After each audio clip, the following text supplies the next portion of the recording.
Rachel was 14 when her father tragically passed away in a car accident, a day seared into her memory.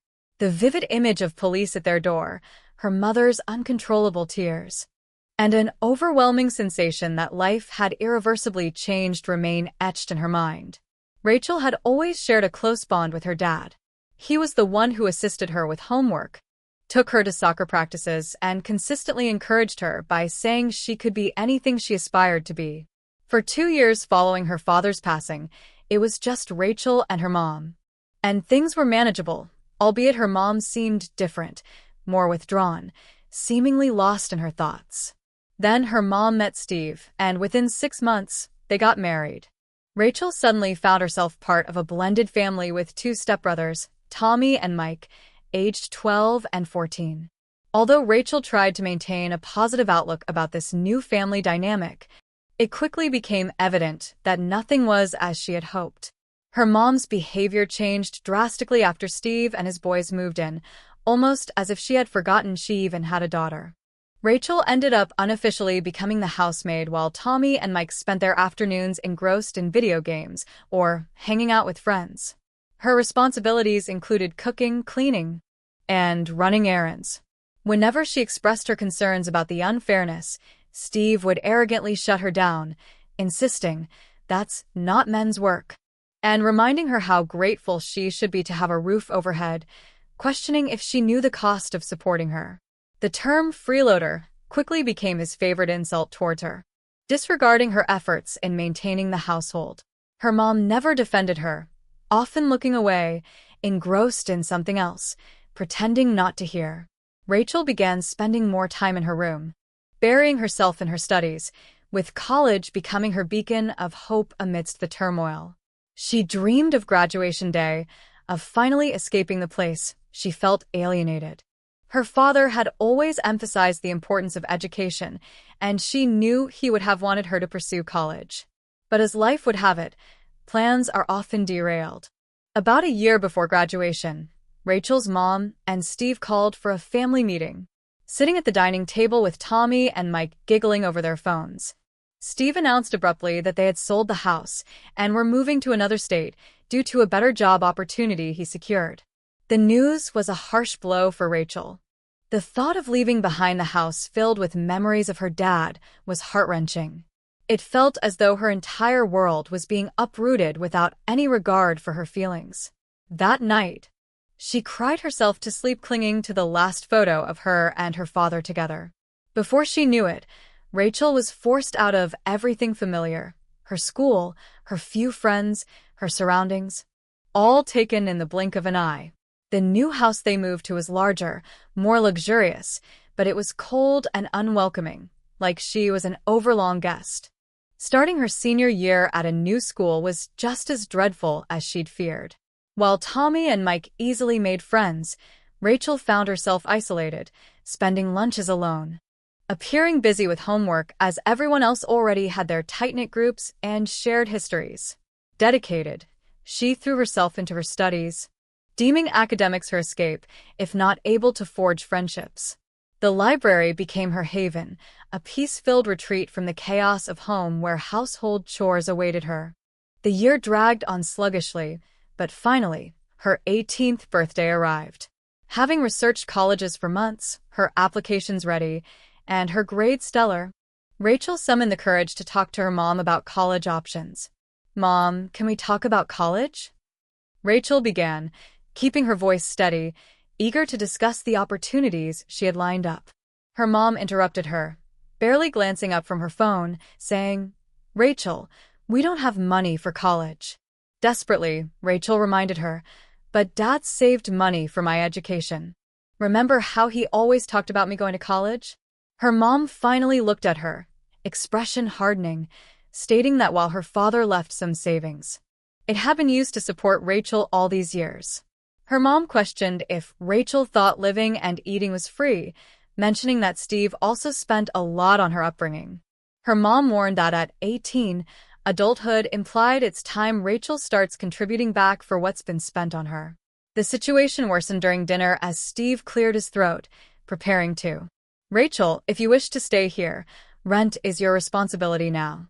I was taken aback, my fork slipping from my hand as I stared at him with incredulity. Rent? But I'm your stepdaughter. Not just a tenant. You're an adult. It's time to face the world, as your mom always says, he insisted. Fine, I retorted, pushing my chair back, the sound of it scraping against the floor echoing in the room. I'd rather leave than pay rent to you. My mom's laughter was icy as she asked, And where would you go, Rachel? You know no one here. You have no family or friends to support you, and you certainly don't have money. Recognize reality. You're stuck. Her words pierced through me. She was right. In this new city, I had no allies, no savings, just the ambition that brought me to college, but now I was trapped. The only course was to comply with their demands. The following day, job hunting began, and within a week, I started as a waitress at a nearby cafe. The first paycheck was a jolt. All those endless shifts, dealing with difficult customers and endless coffee orders. And it barely covered the rent that Mom and Steve imposed. Steve counted the bills right before my eyes, as if mistrusting me to short him. Is this all? He sneered, flipping through the money. Barely enough for your food. Mom stood behind, arms crossed. They expected more. Rachel, you need to take more shifts. The hardest part wasn't the work or the money handover. It was enduring Tommy and Mike's continual jests. Their noses crinkled when I passed, accompanied by audible, exaggerated retching sounds. Here comes the grease queen, Tommy would proclaim, loud enough for all to hear. Mom, the entire house reeks of greasy burgers. Could we open a window? Maybe invest in some air fresheners? Despite washing my uniform twice with fabric softener, the aroma from the cafe clung to it. Then one day, I discovered all my work clothes doused in cologne, with a mock note from my thoughtful brothers crediting themselves. The final straw was listening to them plan their summer getaway. Clearing dinner's remains, I overheard discussions around flights and hotels. Rachel should stay back, of course. Steve mentioned nonchalantly. Someone must tend to the house, water the plants, collect the mail, and besides, you couldn't afford the trip anyway. They left for 2 weeks, flaunting beach snaps and dining excursions as a cohesive family on social media, blatantly excluding me. Upon their return, newly sun-kissed and in designer apparel, Mom cornered me. Rachel, we need to discuss finances, she declared, focused on her manicured hands. Everything is costlier now, like utilities, groceries, your lodging. You should find extra work. The cafe isn't enough. I'm already logging 40 hours weekly, I objected. Then pick up evening shifts, she dismissed. The eatery nearby needs a dishwasher. And thus began my dual jobs, days at the cafe, nights at the eatery. My skin roughened, blistered under the dishwasher, while sleep deprivation darkened the circles beneath my eyes, immune even to layers of concealer. Each month, almost every penny handed to Mom and Steve, with their relentless counting of my earnings and ceaseless reminders of my supposed indebtedness. No gratitude, no thanks. Just constant woes of my insufficiency and shortcomings. Half a year into this pattern, I barely registered customers. They blurred into a singular stream of coffee orders and breakfasts. Wake up. Cafe shift, restaurant shift, catch a few hours of rest, repeat. One Tuesday morning, an old man at my section lingered long over his coffee and apple pie. His presence was dimly noted as he stayed for hours casting glances. Not unusual, as some customers do people watch. Yet there was an unsettling quality to his gaze, as if deciphering me. He returned the following day, replicating the same behavior. My colleagues started noticing. Looks like that old guy's got a crush on you, Jenny remarked, while replenishing the sugar packets. We were joking around and Maria teased, he hasn't taken his eyes off you all week. Maybe he's a talent scout here to whisk you away from this place. I managed a strained laugh, but in truth, the whole thing was unsettling. Who would sit in a cafe for hours on end, day after day, just observing a waitress? By the 4th day, I was considering asking my manager to assign his table to someone else, but something stopped me. Perhaps it was the way he looked at me, not in a creepy manner anymore, but with a tinge of sadness. Almost a nervousness. As I got closer with a coffee pot, he he spoke. "Rachel, could you sit for a bit? I need to discuss something important regarding your father." Those words stopped me in my tracks. Glancing at my manager occupied at the register, I slid into the booth across from him. The older man's hands were trembling as they rested on the table. "I've been trying to find a way to tell you this," he said. "I'm your grandfather, Rachel, your father's father." My mind raced to comprehend his words. I knew I had a grandfather and had some vague memories of him, birthday cards, Christmas visits, the scent of pipe tobacco. But those memories faded abruptly at age 7 after a significant argument between him and my mom. "That's impossible," I whispered. But as I looked, recognition started dawning. He had my dad's eyes, the identical crinkles when he smiled. "I realize it's been a while," he continued gently. "You were a little girl when everything fell apart, your mother and I had a significant disagreement. Your father sided with her, and that was the end. No more visits or contact. Here was a piece of my history, a link to my dad that I believed was gone forever, now sitting across in my cafe, unrecognized." My grandfather leaned forward, leaving his coffee untouched. "Rachel," he said, his voice thick with concern, "I was alarmed to hear about your situation. The house sale, the move, and now working 2 jobs instead of attending college.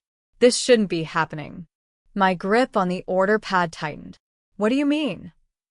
"I've been trying to locate you for months," he stated. "I was aware you would be 18 this year and wanted to congratulate you personally on your birthday and college commencement."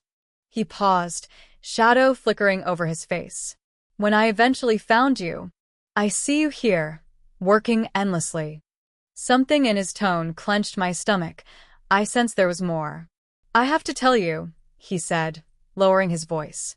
"I've been ill, Rachel. Cancer. Countless hospital stays this past year with chemo. There were moments I thought I wouldn't survive." An unexpected wave of emotion surged, sadness for this man who was family, yet nearly a stranger. "The treatments were brutal," he continued, running a hand over his face, evoking memories of Dad, making my heart ache. "I've been contemplating family, mistakes, time slipping away. And before your father's accident, I reached out to him." With a deep breath, he said, "We reconciled, Rachel, and wanting to make amends, I gave him something, $150,000 specifically designated for your college expenses." My hands were quaking. "But Mom said—" "Both your parents signed an official letter of guarantee," he assured, voice steadying, "confirming the funds were strictly for your education. Your father was to set up an account under your name, accessing it at 18. $150,000, I repeated in astonishment. "For college?" "Yes," he confirmed, "enough for nearly any school." Echoing, "They committed in writing," he mentioned. My thoughts turned to Mom's claims of no college money, Steve's perpetual complaints, working multiple jobs to cover rent, discarded applications in the trash. "I know nothing of such money," my voice barely audible, hands shaking in my lap. "Mom said Dad left merely $10,000. That's all," she claimed, watching Grandpa's expression shifting from concern. When Rachel faced something ominous, "Yeah, Rachel," he said with a voice tight with restrained rage. "There's more you need to know. I wasn't aware of your father's passing until several weeks after it occurred. Your mother didn't inform me, and I missed my own son's funeral." He paused, trying to compose himself, although, frankly, I was too ill to attend anyway. Chemotherapy had me completely incapacitated at that time. "Still, she ought to have told me." "She never mentioned attempting to contact you," I remarked. "Oh, I tried to contact her," he responded bitterly, "called over and over, but she never answered. Eventually, she completely blocked my number. I had no means to reach you, not even your phone number." He grimaced while sipping his cold coffee. "Once I felt well enough to travel," he continued, "I went to your house, only to find new people living there. That's how I discovered about your father's death and your relocation. It was the neighbors who informed me." My mind was spinning. "But how did you find us?" "It wasn't easy," he admitted, shaking his head. "It seemed like your mother did everything to cover her tracks, almost as if she was deliberately keeping me from you. I finally had to hire a private investigator. The idea of someone needing to hire a detective to locate me was surreal. What did they find? I asked. They discovered you're living in a house that's in your stepfather's name alone, which is why it took so long to track you down, he leaned in. But that's not all the investigator revealed.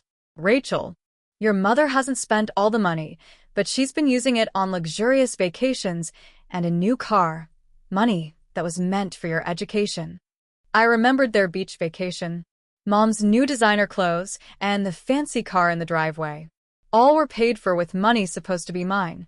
But the worst was yet to come. Grandpa's voice turned even more serious. There's something else you need to know, he said. Something the investigator uncovered about the day of your father's accident. I held my breath, knowing that what he was about to say would change everything. The first thing your mother did that day, before even going to the hospital, was to go to the bank. She withdrew all the money from your father's account. He hadn't had the time to set up the separate account in your name yet. You see, she took everything, Rachel. While your father was dying, she was at the bank, taking your college fund. The world seemed to tilt sideways as I remembered that day, Mom disappearing for hours, claiming she had things to handle. All this time, I thought she was making funeral arrangements or dealing with paperwork. Instead, she'd been stealing my future. I left the cafe in a daze, Grandpa's words echoing in my head. The drive home was a blur. I couldn't even remember stopping at traffic lights or making turns. My hands were shaking on the steering wheel, and my heart was pounding so hard I could hear it. As I walked through the front door, Mom and Steve were in the living room watching TV. Both looked surprised to see me. Rachel, Mom sat up straighter, frowning. Why are you home? You're supposed to be at the cafe until 6. I quit both jobs, I said, my voice steadier than I anticipated. I'm going to college. The silence that followed was deafening. Then Steve began to laugh, that condescending chuckle I'd come to hate. College, with what money, he sneered, unless you've been hiding a trust fund somewhere. If you're not working, Mom cut in, her voice sharp, then you can't stay here. We've been clear about the conditions. Don't worry, I interrupted. I'm leaving. But first, Mom, I have a question for you. Where's my college fund? The one Grandpa gave to Dad for my education. The color drained from their faces. Steve's mouth was opening and closing like a fish out of water. Mom's hand began fidgeting with her expensive watch, bought right after our move. I don't know what you're talking about, Mom stammered, but her voice was weak. What college fund? Really? That's the story you're going with? I pulled out my phone, showing the photos of the documents Grandpa had shown me. Should we talk about the $150,000 Grandpa gave Dad, the money you and Dad signed a guarantee letter for? The money you withdrew from the bank while Dad was dying in the hospital? Steve jumped to his feet. Now listen here, young lady. No, you listen. I shot back, my voice rising. Grandpa showed me everything. The bank statements, the correspondence with Dad, the guarantee letter with both your signatures. I pointed at Mom. His lawyer has copies of everything. He was ready to act. Steve advanced towards me, his anger palpable, but I stood firm. Go ahead, I dared him. Show me exactly who you are. I suspect your employer would be interested to learn how you aided in defrauding your stepdaughter out of her college fund. I wonder if they'd retain your services after that. And what would your golfing pals think? Your church associates. The impact hit Steve hard. He halted, his face flushing an alarming shade of purple. You wouldn't dare, my mom whispered. Try me. I responded icily. I'll make sure the whole world knows what you did. Every friend, every neighbor, every colleague. I'll broadcast it on social media. Inform everyone at your church. They'll all know you stole from your late husband's daughter. They stared at me in shock. I had never spoken to them with such authority before. My mother's voice trembled as she finally replied. There's no need for legal proceedings or public scandal. We can settle this privately. I'll secure a loan. You'll get your money back. That night, I gathered everything I owned into 3 boxes and a suitcase. It was a modest collection. Some clothes, a few books, a photo album of Dad and me, and my high school diploma. It's funny how an entire life can fit into such a small space. Grandpa had already rented an apartment for me, a small one-bedroom, yet it felt like a mansion compared to my old room. That first night, I sat on the floor, I had no furniture yet, and cried, not out of grief, but relief. For the first time in years, I could breathe freely. 2 weeks passed before Mom appeared at my doorstep unannounced. She seemed different, somehow smaller and less intimidating. Her hands shook as she handed me a piece of paper. "I've opened an account in your name," she said, avoiding my eyes. "The full amount, $150,000, has been transferred. You can verify it." I accepted the paper in silence and shut the door on her. The following day, I began the college application process, with Grandpa supporting me every step, from writing essays to prepping for interviews. When the acceptance letters began to arrive, I focused on institutions located in the city. I couldn't bear being far from Grandpa now that I'd rekindled our connection. Fortunately, I secured admission to a prestigious university merely 20 minutes away from Grandpa's house. The day I moved into my dorm, Grandpa helped me with my belongings. I had acquired more than 3 boxes by then, and lingered until the evening, recounting tales of Dad's college days. That was when the messages started pouring in. First, Tommy. "Hey sis, heard you're doing well financially now. Remember all the good times? Perhaps we could catch up." Then Mike, "We were just joking before, that's what siblings do." I blocked both without responding. Mom was relentless. She sent letters, emails, and even attempted to reach me through the college administration. "I'm so sorry, Rachel," she wrote in one email. "I realized I was wrong. After your father passed, I was terrified and made terrible decisions. Please give me another chance. You're my only daughter." That final line compelled me to write back. "I was your only daughter when you stole my college fund, when you made me work 2 jobs to pay you rent, when you vacationed on my money as I wore myself out. You didn't care then. So don't pretend to now. Do not contact me again." I never heard from her following that. Nowadays, my life has transformed completely. I'm pursuing a degree in business administration, the field Dad once worked in. My academic performance is stellar, and for the first time in years, I've made genuine friends. Every Sunday, I dine at Grandpa's house. He's now in remission, growing stronger daily. Sometimes we talk about Dad, sharing memories and stories, while other times, we relax quietly, enjoying TV or books together. It's healing. The money Mom returned is secured, invested wisely, with a financial advisor Grandpa's lawyer suggested. I won't have to stress over tuition or living costs during my studies. I harbor no animosity towards Mom anymore. Resentment consumes energy, and I've ceased devoting any to her. Instead, I focus on constructing my new life, making Dad proud, and being there for Grandpa. Occasionally, the family you choose is superior to the one you are born into. It's a lesson I've learned the hard way, but I've learned it well.